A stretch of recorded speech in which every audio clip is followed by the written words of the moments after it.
welcome back to my channel, Side Hustle Seattle. So today, I actually just wanted to have a conversation about an email I received from one of my subscribers. This was maybe like a few weeks ago, a month ago, something like that, about a platform that they were using, or I assume that they were using, that actually shut down the RON side of their platform. So this particular company did both e-notary stuff and remote online notary stuff, and they decided to temporarily shut down the RON side of the platform. And I'll put the email somewhere on the screen to make it make sense. But essentially the email alludes to the fact that, pandemic hit, it was a big catalyst for RON being a mainstay in both the notary and signing agent community. And to meet the newfound demand that was there, they quickly launched a product to be able to jump on that wave, right? But they also found out that, as they went along, they realized it was going to be a little bit harder than they thought it would be, right? They ran into different hurdles. It was an eye-opening experience. And it sounds like the product that they created didn't meet their standards, or maybe even the customer standards that they would want to have for themselves. And so they're temporarily taking it down to make it better for everyone involved. Now, to be clear, this is not a knock on this platform. I've never used this platform. I don't believe I've ever spoken to anybody who owns this platform or who started this platform. It's not about that at all. It is more just a general conversation. Honestly, if anything, the fact that they've recognized that their platform wasn't meeting their standards to the point that they would take it down is a huge step, right? Because there's a lot of platforms out there that aren't doing well that will just keep it up anyway, instead of just, taking it down to fix it and then putting it back up. So big on them for doing that and correcting that, and hopefully it comes out better than it was before. I'd never used a platform prior to this anyway, but curious to seeing what it looks like when it does come back. But for me, that does beg the bigger question, which is, do you feel like platforms are moving way too fast, right? Like, do you feel like platforms are sacrificing quality for the sake of trying to meet demand or trying to ride this wave, right? Because quite frankly, there are a lot of platforms out there that could be better, right? They could be designed better. They could have better cost structure. They could have better customer service. They could have a better interface. They could provide a better overall experience. But the way I see it, and I'm assuming in this case, is they wanted to spin up so quickly that some of that stuff fell to the wayside. But at the end of the day, you have to have your end consumer in mind, right? Like, if I'm spending my hard-earned money, it doesn't matter from what side of the platform I'm using it. A notary, a signer, enterprise, doesn't matter.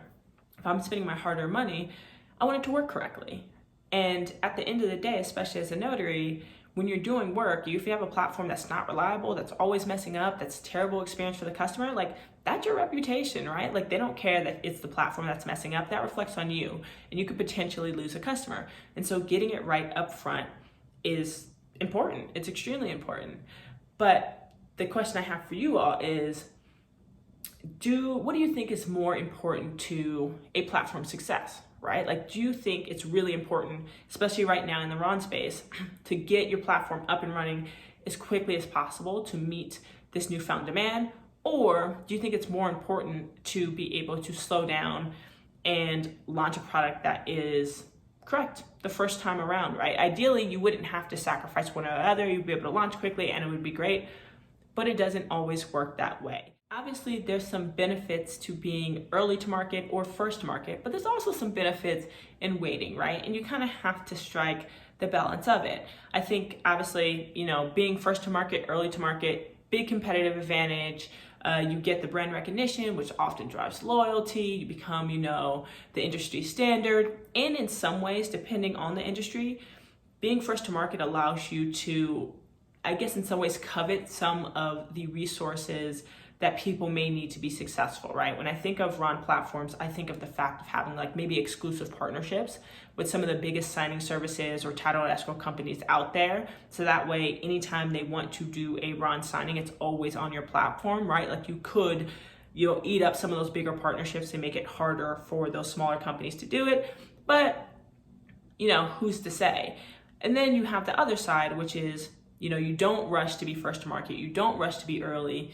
What you do is you actually wait, you take your time, and you try to figure it out from there to make sure that you have it right. And there's those benefits as well. You get to learn from other people's mistakes, right? You get to see what people love in a platform, you get to see what they hate in a platform, and you get to essentially make your platform in consumers' ideal vision if you can. I think I read something or like a blog or statistic or something like that, that it was like 60 to 75% cheaper to replicate a product than it is to make it on your own. And the product can be both software and hardware, right? It can be a physical product, but it can also be something like a software, like a platform. And that's mainly because whoever made it before has already done the research, they've already done the work, they've already done all of that. So you really just get to copy paste in a lot of ways. Yes, of course, there's still expenses, but there's a lot of research and development that you don't have to do. So there is a cost saving element to it as well.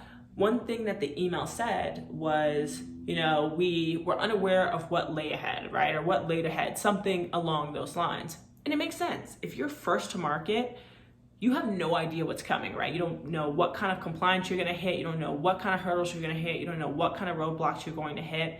And to be clear, RON is not new, right? It's been around for 10 plus years in some states, but it's new enough. And it's new for the mass majority of people. But if they would have waited, right, if that platform would have waited, then some of those unknowns would have been known. And it's not to say that they wouldn't have still had a challenge of working around them, but at least they wouldn't have been a surprise. And so I do think there is an actual benefit to waiting and allowing other people to kind of go through those growing pains first, and then you figuring it out and being able to work around it now that you know after the fact. But what would you do, honestly? Like if this was the beginning of 2020 and, the pandemic hit, RON is a huge thing. People are loving it. People are trying to jump on it. And you wanted to make a platform, what would you do? Would you just launch right away and be like, you know what, forget it. I'm going to launch it. I'm going to figure it out as I go along. Or would you be like, okay, let me take a second. I know it's launching. Let me, dip my toes in the water, see what's going on, and then launch after. Like genuinely, Jesus, can't say it to save my life. Genuinely curious, what would you do if you had to make a platform and this is peak RON, pandemic times? Would you have made it right in 2022 to get it launched?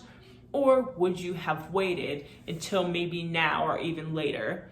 And then that way you can actually make a platform that can avoid some of these other early hurdles that people have had. Let me know for sure in the comments. Right now I throw platforms into kind of like 3 different buckets, and when I say platforms into buckets, I don't mean like, independent platform, contractor, enterprise, hybrid, like not that kind, more of like how the platform kind of fares in the market, right? So you have your early arrival, big budget, deep pocket, huge marketing budget, and large scale ad campaign kind of platforms, right? Ton of R&D, like constantly adapting. You have that platform, like the juggernaut of platforms. That's kind of one bucket. On the second side, you have people who also arrived early, but maybe don't have as much funding, as much backing. They can't do the huge marketing campaigns. Maybe they can't always iterate and make a ton of changes, but they arrived early and they're solid and they do the job.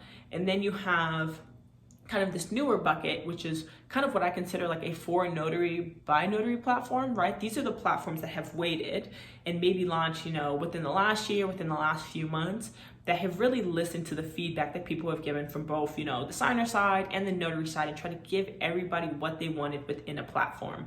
Now they're later to the game, so they're smaller, they're ramping up, they're also not going to be that platform that is making a ton of changes or throwing huge marketing campaigns, but the features that you get within it are going to be the things that you wanted and that you asked for. And I feel like the last thing that we're missing, but is also a bucket, is a late arriver that also has deep pockets and a lot of funding, right? Like we have the early arrivals that had the deep funding in the marketing, but we don't have somebody who's coming in now or like super late or maybe even next year that has a ton of money in the game that can, spend to get that market share, that can spend to do the ads, that can spend to do the R&D, that can do all of that, that's going to come in. That's something I would actually love to see how they actually compete with the rest of the platforms that are currently available. I would like to see, like, if all of a sudden Amazon decided that they want to make a platform, right? Like, that's what I'm thinking, like a platform that has like a huge company backing that's coming in right now. Like, how would they actually do in the market? But overall, let me know what you think. Like, I love these kind of conversations about Ron. I love anything that sparks some sort of like back and forth debate about the market and what is going on. But truly, what do you think? Do you feel like platforms right now are moving way too fast just to get in and to ride the wave? Or do you think it's fine, that there hasn't been any issue, that they're moving at a perfect speed? Would you like to see people slow down? Have you felt like there's way too many platforms and honestly you would want less available that were better quality? Throw it all in the comments. Let's have a discussion in the comments. But anyways, thank you for watching my video, and I will catch you in the next one.